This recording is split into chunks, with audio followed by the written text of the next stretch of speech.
Now delighted to introduce to you Anders Holm, who will deliver the charge to you graduates. Anders graduated from UW-Madison in 2003 with a bachelor's degree in history. In the 10 years since, he has become something of a workaholic, having created a Comedy Central sitcom of that name with fellow actors Adam Devine and Blake Anderson. Anders moved to Los Angeles after graduation to pursue his goal of working in the entertainment industry. He succeeded in getting an internship at a Hollywood production company, which then led to a writer's assistant position on the Fox drama Bones.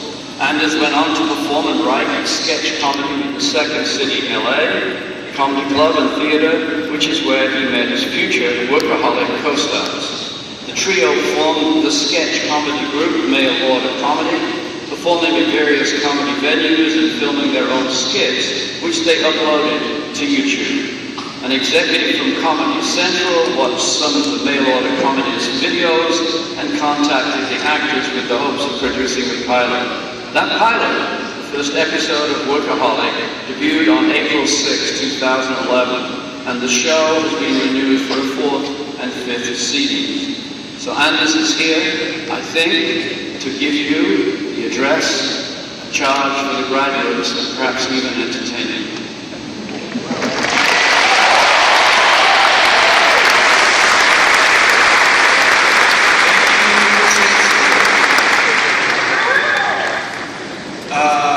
If you guys don't mind, I'm going to flip the mood for a second with a little bit of...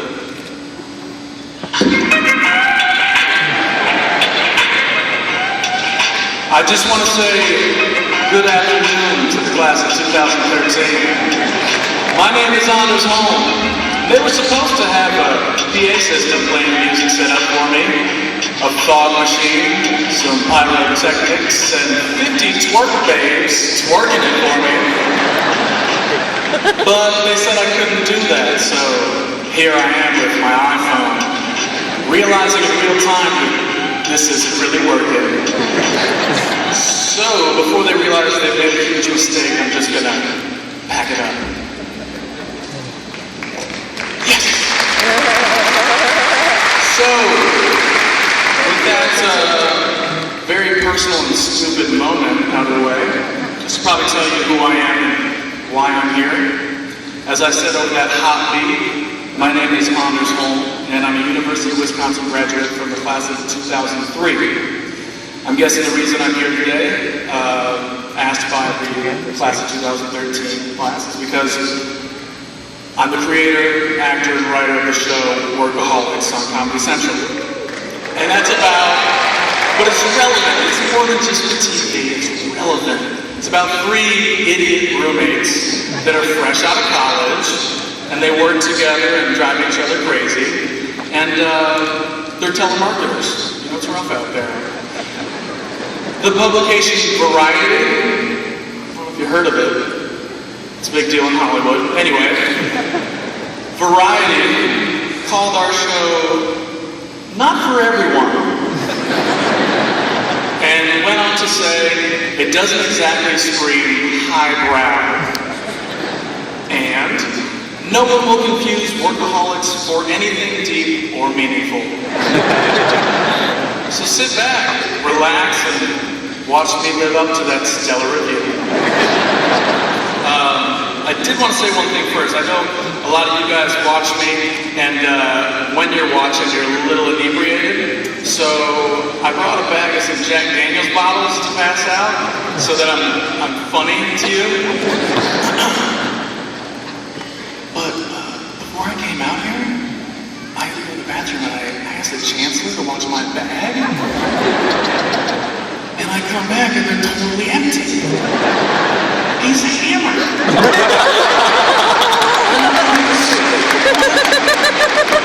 What's going on? He's like, the dean. I'm like, what dean? Dean. I'm like, come on. Anyway, I'm excited. I'm looking more excited for that. I'm excited to be here. This is a huge day for you guys. And hello to the families. Everyone's families are here. We got moms, dads, siblings. It's here for the grandpas. 'Cause More importantly than grandmas,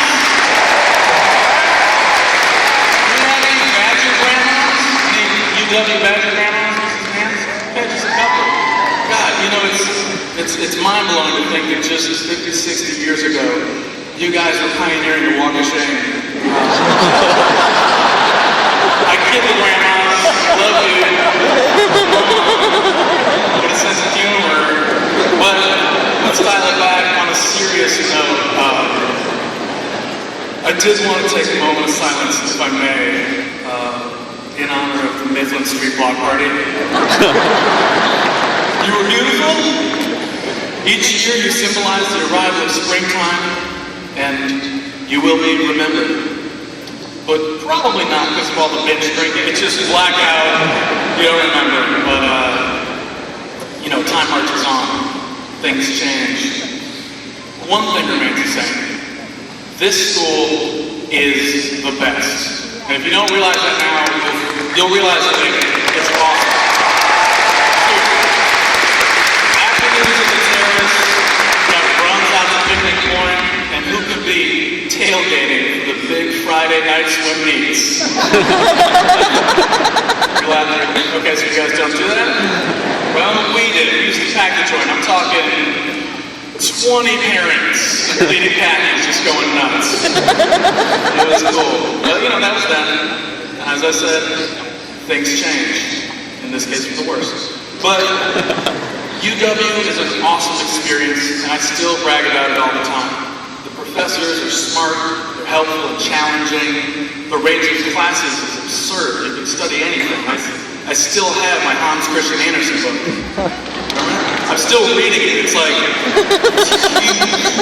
10,000 pages, and it's like he writes kids stories, so I don't know what's going on. But the campus is beautiful. I don't know if you guys have been to other colleges, but have you seen Illinois' campus? It's so gross. Minnesota? Yowza. They say it's supposed to be reciprocity, but no, thank you. Far and away the best college in the Big Ten. Yes, it gets cold. We know that. It's a thing called winter. We have it. But it's only for like 6 of the 9 months. Which is like, that's like a third. So it's no big deal. Get over it, you know? But today, a lot of you guys are leaving this place behind. You might not see a lot of people in this room ever again. You might not even know the person sitting next to you right now. But you have this shared Badger experience. And maybe to some of you, it doesn't feel like a big day today. You're like, just go wear flip-flops, you know, like, it's cool. But to some other people, this is a huge day for not only them, but their families. So turn to each other and say congratulations, shake some hands, it's okay. If they're hot, give them a hug, you know? We can work something out. It's graduation day today. All right. Thank you for hugging and playing along with that. Who here's barely graduated? Who's this dude? You got like the lowest GPA in the room? I was you 10 years ago. I promise. I was lucky to get into the school. I was luckier to get out. I know it's hard to believe, but I'm not book smart. Not an academician. Smart people get that. But to my fellow dum-dum, the dude with the black hat. All you need to do to survive in the real world, like I did, is find the 2 funniest people on the planet and create a television show. That's it. Okay, so if you don't do that, probably should have studied harder. And if you're one of the smart kids, you know, most of you guys who aced all the classes, you're gonna be fine. All right, I know everyone's talking about how this is the first generation to have a standard of living lower than your parents. But guess what? They didn't have iPhones and Chipotle. So you know who's winning this battle. All right, let's get into it. Let's really break it down. No more jokes, no more laughing. You're supposed to be laughing more. Let's get real. What does it take to survive out there, to make it, to do your part? I'm not really old enough to know anything, and I'm not some boy genius that created Facebook or the iPod or the Snickers ice cream bar. How did I do that? But when I was writing this speech, it made me think about who I am and what my message is. And then that was it. My message is to get what you want out of life, all you can really do is find out who you are and do that. And I'm not talking about saying, well, I'm an actor, or I'm an engineer, or I'm the guy that designs banjos for the dudes on Duck Dynasty. I'm talking about your life and what's made you you up until this point. Might not seem like it sometimes, but each of you guys are 100% unique. I see a lot of people nodding confidently. Do not mistake unique with being special. You gotta earn special, totally different. But you are you, and no one else is. That's your potential value. You just need to figure out how to apply it out there. So what's your story? What are you made of? What do you bring to the table? What excites you? If you don't know yet, that's okay. But you should start actively thinking about who you are, even if it feels a little weird. You know, it should feel weird. Self-reflection makes you realize your shortcomings. For me, commencement speeches. Obviously, we're all thinking it, right? But self-reflection also helps you discover your strengths. Mine, French kissing. I would spend hours literally kissing my reflection in the mirror. But guess what? No complaints from the wife. She's a badger too, she knows what's up. Anyway, thinking about who you are, it's going to help you find out where you fit in and also what you're worth. And I'm not only talking about money, I'm talking about time. How do you guys want to spend your time on this earth? I choose to spend my time writing fart jokes that embarrass my parents because that's what excites me. I always thought I was funny, thanks to Twitter. Now I know thousands of people disagree. But at the very least, I like laughing and I like trying to make people laugh. And I thought getting paid to do that would be pretty tight. So between classes and practice here at UW, I started writing. And by my junior year, I finished my masterpiece called The Last Summer. It was a comedy about a bunch of ex-cons that go on a road trip together to kill themselves to escape the reality of life on the outside. No one liked it. It's crazy. It didn't stop me from confidently moving to Los Angeles after graduation without any connections to become the next big thing in screenwriting. The Last Summer was going to change Hollywood forever. Then I moved to LA, and no one there liked it either. So, couldn't get a job writing, but I had to pay the bills. So, worked all sorts of horrible jobs. But at night, and on the weekend, I was writing, and I was making web videos, which was a new thing at the time, with my buddies from Workaholics, Blake, Adam, and Kyle, who you guys wish were here. You know, instead of waiting for the jobs to come to us, we were making amazing comedy videos that literally tens of people saw parts of. After a couple of years, I managed to get a really cool internship on Bones that you heard about. That was awesome, but it wasn't comedy. So I started sending my resume every 3 months to Real Time with Bill Maher, which was a show I wanted to work on. And after 2 years of being annoying, they called me and they said, "You've got a job as a writer's assistant." Still cool. Now I'm working with comedians, right? They get to look at my work, they can help me with it. I'm finding my voice. And only 13 months later, an executive from Comedy Central saw one of our videos online and called to say, "We should meet." We wrote a pilot for Workaholics, and now I'm here in a fancy suit that I bought with my own money from the Men's Warehouse in Beverly Hills. So those are the boring bullet points of my story the past 10 years. You know, the chapter titles. You remember the old hamburger method of writing, like the bun, the meat, the lettuce? Well, I've got some tips I wanted to share with you guys, some tips I learned from being between the buns. Not those kind of buns. Let's grow up, guys. It's graduation day. Come on. Anyway, the tips I learned between the time. Tip number 1. You have to be able to handle rejection. Just get used to it. In fact, Love rejection. Spoon with rejection. Take rejection away on a spontaneous weekend getaway. Oh, you know it'd be good. Take a sexy pic. No, forget it. Don't take any pics. Don't take any pics. I got carried away.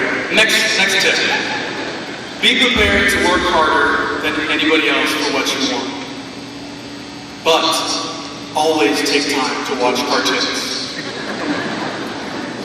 Next tip. If your boss asks you if you can do something, always say yes, even if you can't, especially if you can't. Just say yes and try and get it done, because until you're 25, no one at the office knows your name. You barely matter.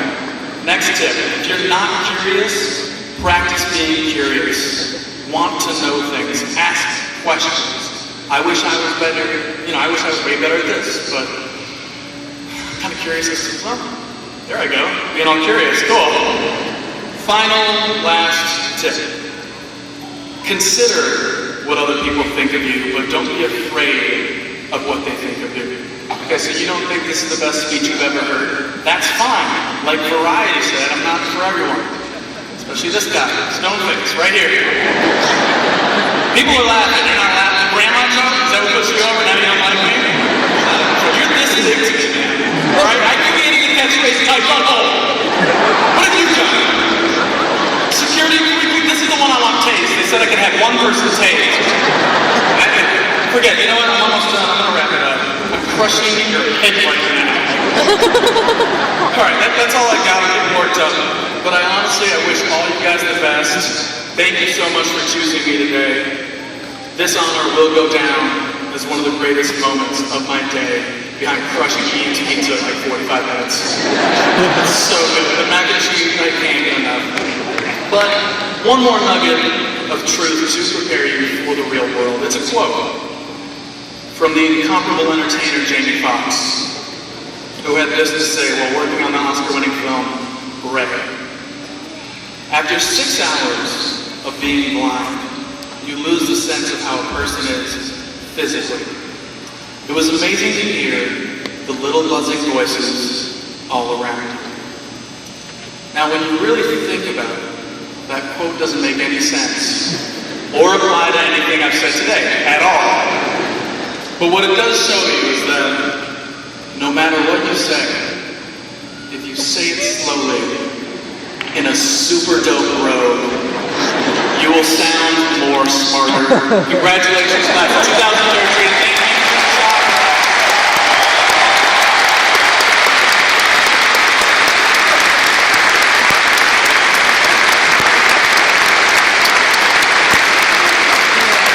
Thank you. I think that's a good